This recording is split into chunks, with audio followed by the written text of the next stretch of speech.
हाय दोस्तों, मैं हूँ फाल्गुनी गज्जर और मेरी चैनल भाविशा 9 पे आप सभी का हार्दिक स्वागत है।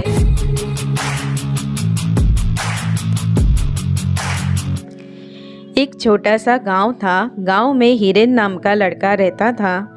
हिरेन की उम्र 15 साल की थी। हिरेन जब 10 साल का था तभी हिरेन के माँ बाप चल बसे। वह अपनी 80 साल की बुढ़िया नानी के साथ रहता था।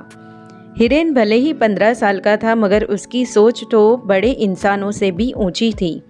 छोटा था मगर कभी भी मुश्किलों से घबराता नहीं। वह हमेशा बड़े सपने देखता और पढ़ाई में भी अव्वल रहता था। घर का पूरा काम भी करता और रात रात भर पढ़ाई भी करता। उसको देख गांव के सभी लोग कहते कि वाह हिरेन वाह, बिना माँ बाप का लड़का है मगर ज़िंदगी को अच्छी तरह से जीने का जज्बा तो कोई हिरेन से सीखे। हिरेन दिल खुश इंसान था। स्कूल जाते समय हर रोज़ वह नानी को कहता जाता, नानी एक दिन 4 व्हील में घुमाऊंगा।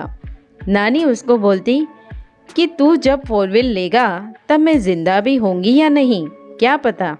हिरेन नानी से बोलता कि इतनी जल्दी तो मैं तुम्हें मरने नहीं दूंगा, 4 व्हील में तो मैं तुम्हें बिठा के ही रहूँगा। महीने सालों बीतते गए। हिरेन धीरे धीरे बड़ा होता गया। एक बड़ी कंपनी में उसे जॉब मिल गई। अच्छी डिग्री के कारण उसके महीने की सैलरी भी अच्छी खासी थी। अब तो उसके पास अच्छा खासा घर था। हिरेन की मेहनत रंग लाई थी। उसकी किस्मत को देख सभी गांव वाले जलते थे। एक दिन नानी पर फोन आया, नानी जल्दी से तैयार हो जाओ, आज हम नई 4 व्हील लेने नवजीवन मोटर्स में जाएंगे। 5 बजे लेने आऊँगा, तैयार रहना। नानी को अपनी बच्ची याद आ गई कि मेरी कविता भी इतनी ही होनहार थी। मेरे घर की हालत इतनी ख़राब थी मगर वह अपनी मेहनत से खुद भी पढ़ी और मेरे घर की हालत को भी सुधारा। पति के साथ भी उसने उतनी ही कंधे से कंधा मिलाकर मेहनत की मगर कहते कहते रो पड़ी। चलो अच्छा है, कम से कम मुझे इस बात का सुकून तो है कि अब हिरेन भी अच्छी तरह से नौकरी में शैतल हो चुका है। उसकी शादी करवा दूंगी, फिर चैन से मर पाऊंगी। नानी अच्छे से तैयार होकर हिरेन की राह देखने लगी। 5 बज चुके थे मगर हिरेन का कोई अता पता नहीं था।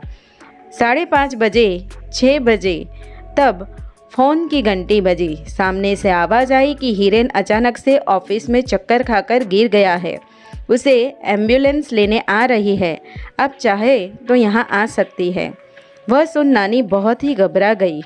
बाजू में एक लड़का रहता था, उसकी बाइक पर वह ऑफिस पहुंची। हिरेन के साथ वह एम्बुलेंस में बैठ गई। हिरेन को देख वह बोल उठी कि अच्छा तो ये 4 व्हील में घुमाने को बोल रहा था, इससे तो अच्छा हमारी 2 व्हीलर थी। नानी रो पड़ी। अस्पताल में पहुंचने पर सब रिपोर्ट करवाए गए। रिपोर्ट में ब्रेन ट्यूमर है इस बात का पता चला और ट्यूमर हद से ज़्यादा बढ़ चुका है। अब हिरेन बस कुछ ही महीनों का मेहमान है। यह सुन नानी बहुत ही रो पड़ी। नानी ने डॉक्टर से कहा कि इसका कोई इलाज नहीं है। डॉक्टर ने कहा कि इलाज है मगर अब बहुत देर हो चुकी है। थोड़ा समय पहले अगर पता चला होता तो शायद कुछ कर पाते। अभी तो सिर्फ 1 महीना ही बीता था और हिरेन की हालत बहुत ही बिगड़ गई और अस्पताल में ट्रीटमेंट के दौरान ही उसकी मौत हो गई। जब हिरेन की मौत की खबर नानी को मिली तो वह भी हार्ट अटैक से मर गई। बचपन से जो हिरेन नानी को बोलता कि वो 4 व्हील में उसे घुमाएगा, आज सच हो गया। मगर फ़र्क सिर्फ इतना था कि यह 4 व्हील 100 वाहिनी की थी। अगर कहानी पसंद आई हो तो please subscribe my channel. Bye, जय श्री कृष्ण।